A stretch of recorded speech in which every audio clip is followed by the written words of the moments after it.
call out. She deserves it. Yeah, She's got such a small audience. I figured, yeah. Well, thank you. Not at all. Whenever you're ready. All right.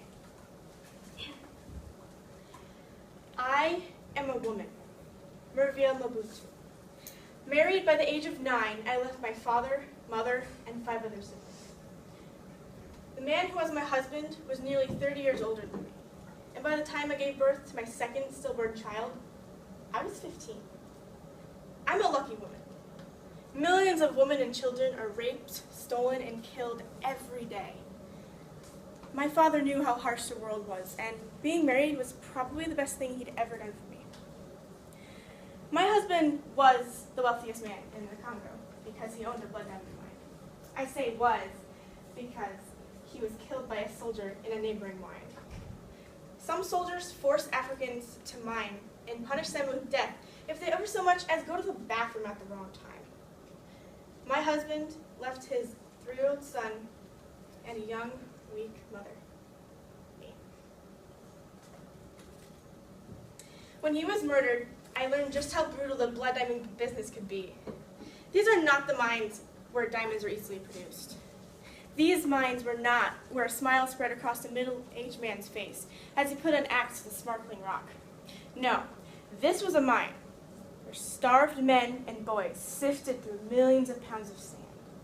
This mine, where walking skeletons showed up to descend into a black abyss and never surfaced again, had been in service for over 200 years. And these people went to work willingly, as slaves to a rock. Slaves to the dirt that covered their bodies. Slaves to me, my family, and my country. And to think, all for a rock. A glistening, sparkling diamond. A girl's best friend, right? The best friend of the skin and bones with short, mousy cocoa hair, waiting for her father to come back from home. But he will never return home from work. All this death, all this sadness, mourning for a pebble to end up stuck on the silver band of a rich man's white finger, sporadically sparkling around a woman's neck, dangling from her ear, piercing the side of his nose. Since when did it become popular to wear murder?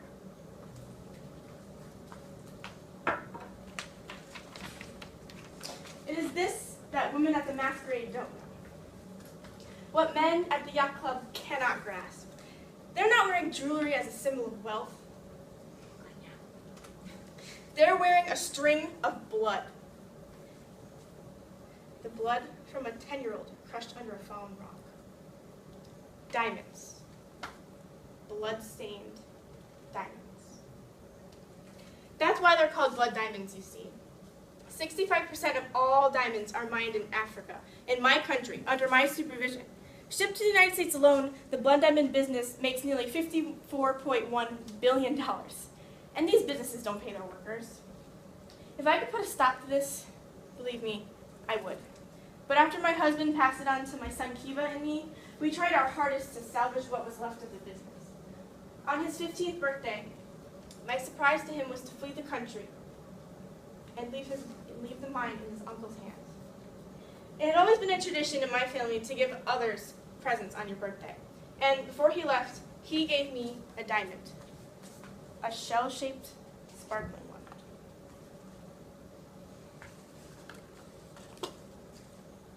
The biggest diamond found in the mine in the last decade. Mama, je t'aime. I love you. Que ces démons restèrent dans notre famille pour demeure, un véritable héritage. Let this diamond remain in our family forever, a true heirloom of your work. He said these words as if he knew what would happen next. These words rang in my head, echoed over and over. They even rang when I heard the explosion.